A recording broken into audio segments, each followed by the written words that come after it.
The bailing rule of if you buy all, you get an extra 10% off can stand with this show. So That's funny. We both, because I was just about to say Say the that. same thing? Okay. It's like right in sync on Sure. that. Gotta have the bailing rule Right. in there. Yep. So this will be speaking of Tucson, this will be our first Tucson show without him. We managed to survive the Denver show, and we'll see how Tucson goes. Yep, we did see him around the Oh, yeah. Tucson or the Denver show, and presumably we'll see him in Tucson as well. Like I told him in the Denver show, is I was halfway expecting him to be sitting across from our booth just with a bag of popcorn, watching us set up, enjoying The himself. carnage. Yeah, no, he's too busy. He's starting his own consulting business. He so. has been on fire. I've seen he's been all over the place. Yeah. Yeah. I'm sure he spent the last couple of his years here with Collector's Edge getting things lined up, so that the transition was brief. Oh, I'm sure his phone's been ringing off the hook. Oh, yeah. So, anyway, moving right along. Specimen number 3. Let's see if I can get this here. Here we go. Yeah. I can walk and chew gum at the same time. This is actually one of the first mineral specimen localities that I became familiar with when I worked at Jewelry Television. We worked a lot with Collector's Edge there, and we wound up getting a lot of these specimens, and just really, really attractive. And the thing that was really key for us was we wanted something that gem collectors, jewelry buyers, these are people who are not familiar with mineral specimens at all. So really, it's just got to go on nothing but visual impact. And again, great contrast. That seems to be the theme with a lot of what we've got here. We've got some really good contrasting specimens with bright color against that wider background, which that is hematite in quartz with hematite inclusions from a name I'm going to butcher, Jubasan. Jubasan. Jiangxi province. Jiangxi province. I got to work on my Chinese pronunciations big time. 6.5 by 9.7 by 3.5 centimeters. So again, another nice little cabinet specimen there, and just really, really love these. If you're a quartz collector, this is one that definitely should be a box to tick off on your list. This locality? Absolutely. And this one, I would say. You're getting, with this one and the next one as well, you're getting a really super great deal, especially with the no shipping, because the price on this one's very, very good. Very low. Yep. Let's see if I can get back. I just like watching it spin around on the old turntable. So there we go. When they look good on the turntable, I tend to veer away from my stills. Yep. I will show them anyway here. The little flowers of, I believe, dolomite or calcite on there, and the chalcopyrite accents. Yeah. I really love the specimens from this locality. They really are a must if you want to collect, china or quartz, whatever you want to collect. Just pretty rocks. This is, I think, one of the must location pieces to get for sure. And for a mere $300, very nice. It's very light on the pocketbook. Very good. And so this location was, again, like I said, one of the first ones I've seen. You can get some larger pieces, some deeper oranges, but this one almost has a pastel look to it. I really like this. Yep. Ooh, super nice little piece. All right. Well, we're getting through them pretty quick here. Yep. Oh, yeah, number 4. This is, I think, the deal of the show, folks. For sure. Pay attention to what's coming up here. Specimen number 4 from one of North America's most classic localities. And a personal favorite of mine. Yeah. Like, I have a feeling if nobody speaks up in the next 2 days or so, my co-host here will snarf this piece up. So you better act fast. I give him a little bit longer. You'll give him a little longer, okay. But yeah, I'm eyeballing it. Yep. Love the Elmwood mine. Of course, I'm a Tennessee native. And, the Tennessee... I want to say the Tennessee mineral is agate. Okay. Is it agate? No, actually, I think it's actually the marble. Okay. Maybe the Tennessee Gem is the Tennessee Pearl. So this one really should be the Tennessee Mineral. But just a lot of people, general public just really doesn't know that this treasure comes out of Tennessee. Really? Just one of them. Yeah. Oh, no. And every time I stop someplace in the Nashville area, and in Lebanon, I talk to people, and it's like, oh, what are you doing up in this area? And it's like, oh, you mentioned that, always interested in coming up and visiting to seeing the things around the Elmwood mine, and right. Every single time, I've never talked to just any random person that had any clue whatsoever. Seriously, that it existed there. Gosh, it's a stone's throw away, and in some of the most beautiful American classic minerals. Absolutely. Obviously there's the tourmalines and golds from California and the barytes from South Dakota, but the fluorites, calcite, barite combinations from Tennessee, Elmwood area just are stunning. World-class things. And this piece is no exception. Yep, really nice barite cluster on the top, nice little cubes on the bottom, and a little ruby jack sphalerite for the base. Yep.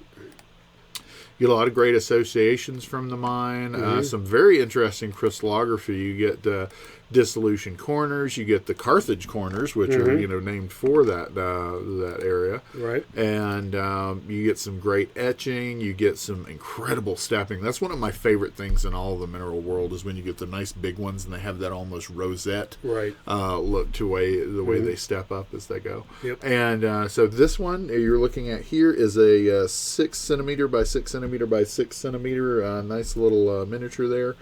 And or would that box be buster, yeah. Box buster. 5 centimeters is generally the cutoff for a miniature. Gotcha. Okay. Would that then bridge into small cabinets? It bridges in. We call it a fat miniature. Fat miniature.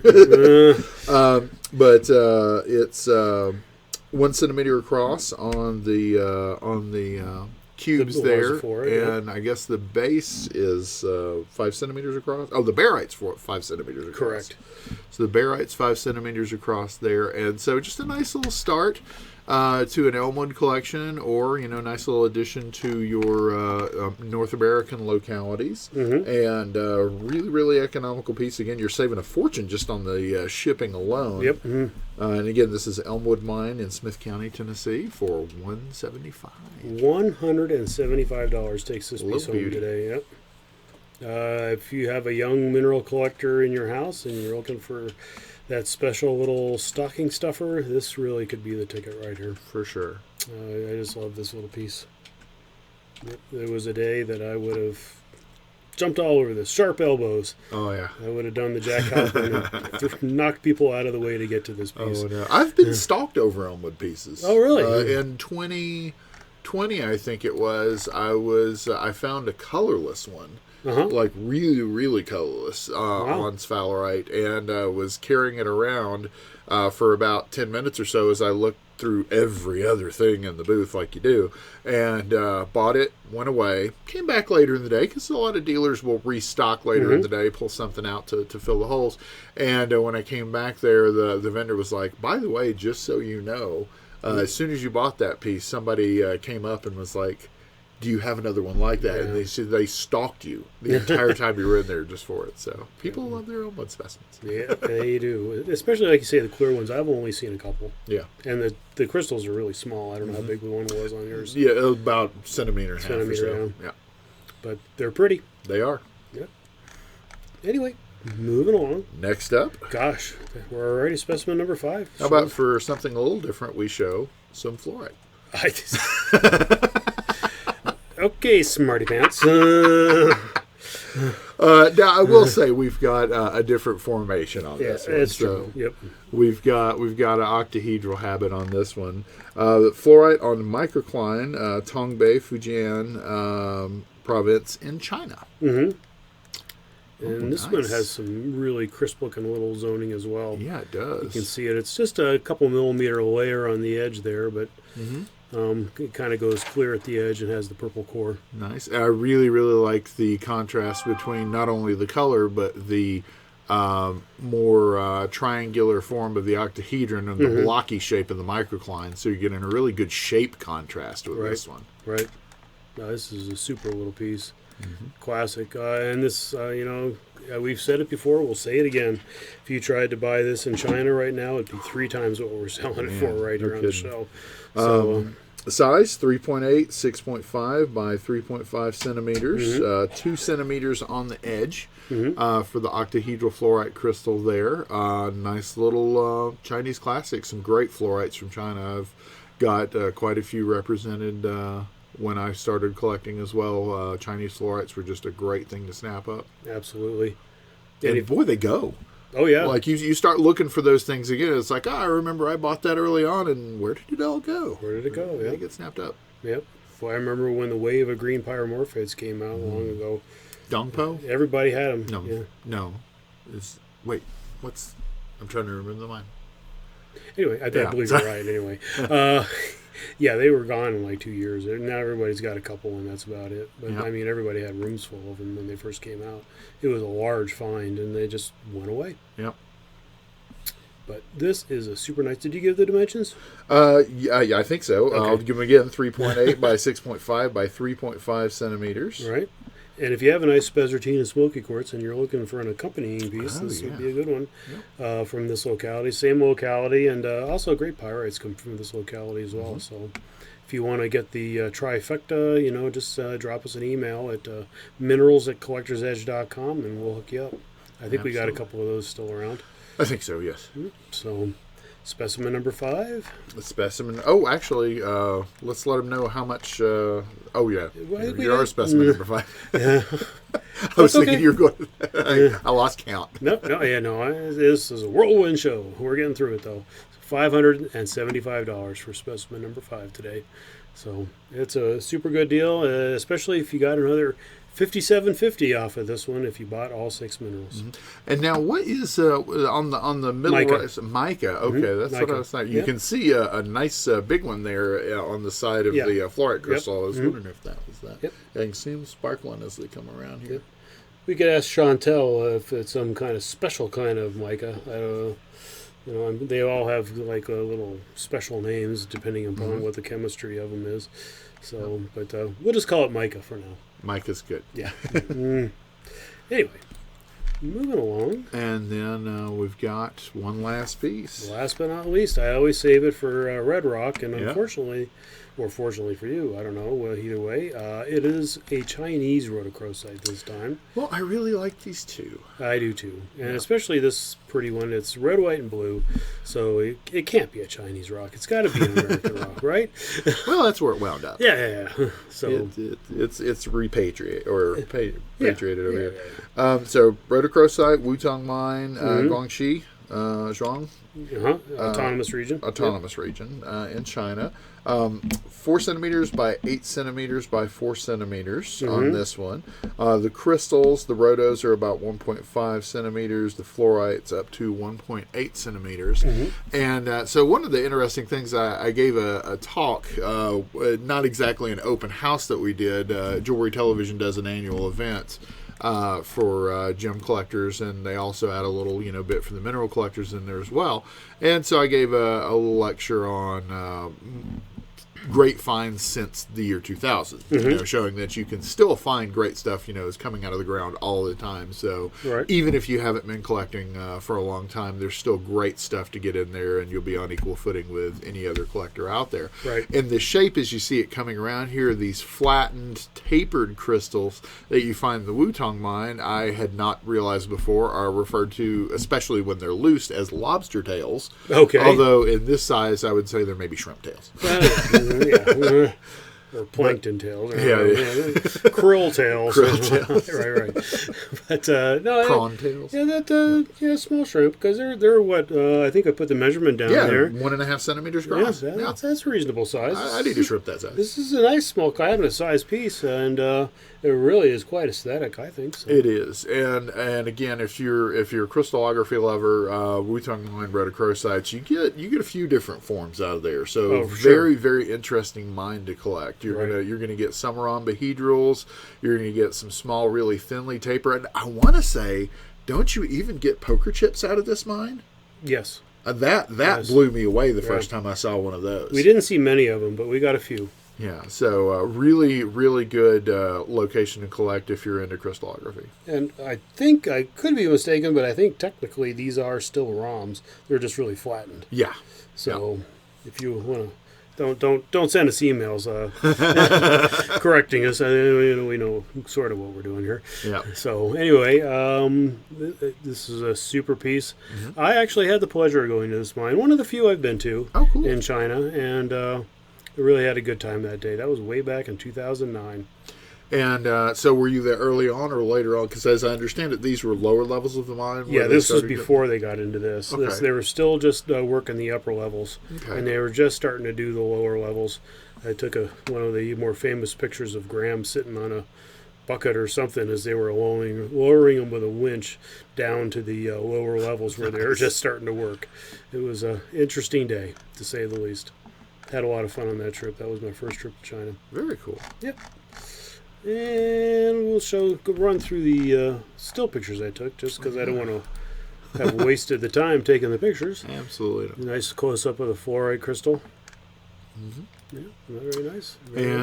So again, you're looking at a cabinet-sized piece here at 8 centimeters across. Yep. And for taking this home today, you can have it for $9.75. Wow, I really put emphasis on the price. Obviously, I got a little heavy-fingered on the dollar sign. It's not double $975. It's just $975. I think that's the first time I've ever done that in 12 years. I doubled up to something. Maybe at some point I've misspelled something or other, but not that I remember.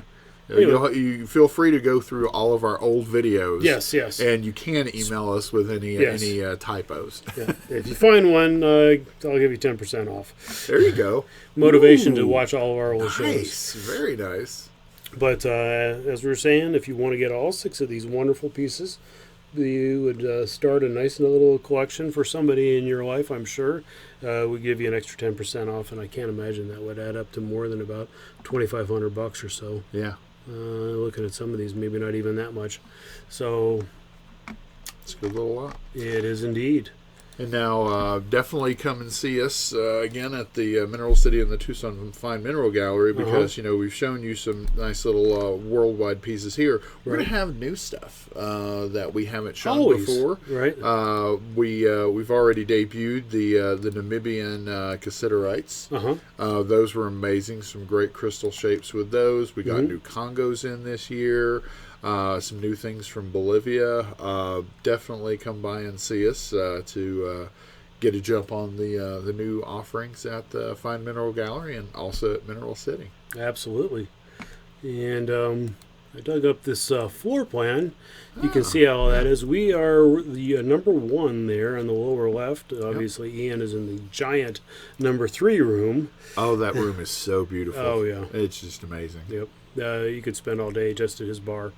Yeah. They'd have to call you an Uber to get you out of there, but that's okay. And the in the right side in the back, he's got the secret room. Yes. The secret vault room behind the bookcase there. Yeah, it's kind of tucked there between room number 5 and 6 there in the corner. You can kind of see the little line there. Not so secret when you put it on the blueprint. Anyway. Yeah. And Stu now is in room number 10. Scott Rudolph is in number 12, and Moonsteiner, is that his name? Moonsteiner, yeah. Moonsteiner is in room number 11. Well, I'll definitely have to go give him a look there. Yeah. It's great in our room now. You'll love it, because we look right down. You look out our door, and you look right down that hall into Scott Rudolph's room. Yep, MCP is going to be there as well. Yep. Some great lab guys. Always good to visit with them. Absolutely. And Ian was telling me that they are actually going to have pretty much a year-round presence at the gallery now. Very nice. Not every day, but they'll be coming in and out. Moving lab work in and out, minerals in and out of the country from that location. So that'll be kind of their American hub. Gotcha. Now, a new one to me, and I'm not seeing where they are, or is it the cases there? Heritage Auctions is going to have some. Yeah, there's 2 little cases there. Okay, they're going to display right over by Ian's room. They'll just be displaying the specimens, a smattering representation of the specimens from their upcoming auctions. Yeah, and whatever collectibles you're into, they do art, they do sports cards, collectible cards,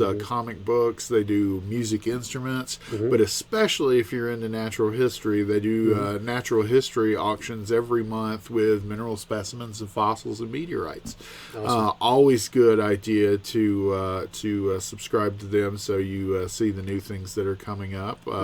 I'm going to be looking there at the top of the year. They always lead off with something good, and I know they've gotten some new folks there that are working for them. So I think this year is gonna have some really great offerings from the Heritage Auctions. Very good. Yeah. Yep. So don't miss it. We will be opening, I believe, on the 25th, as well as they will be at the Oracle Building, and opening on the 27th at Mineral City. And like I said, usually a day or so maybe before, especially at the wholesale outlet, you can kind of knock on the door and get in. We'll be around. Yeah. So we'll be there. Yep. Give us a call, get a hold of us in early January. We'll set up an appointment with you. Look forward to seeing you. Definitely want to come this year. We can see it. More and more people are getting out about traveling, so I think it's time for Tucson to get back to normal. Yeah, I don't think I saw very, very, very few masks around this time, and thank gosh the mandates are gone. Right. So come on down. We look forward to seeing you. Hotel rates are reasonable. I was just looking for a rental car down there.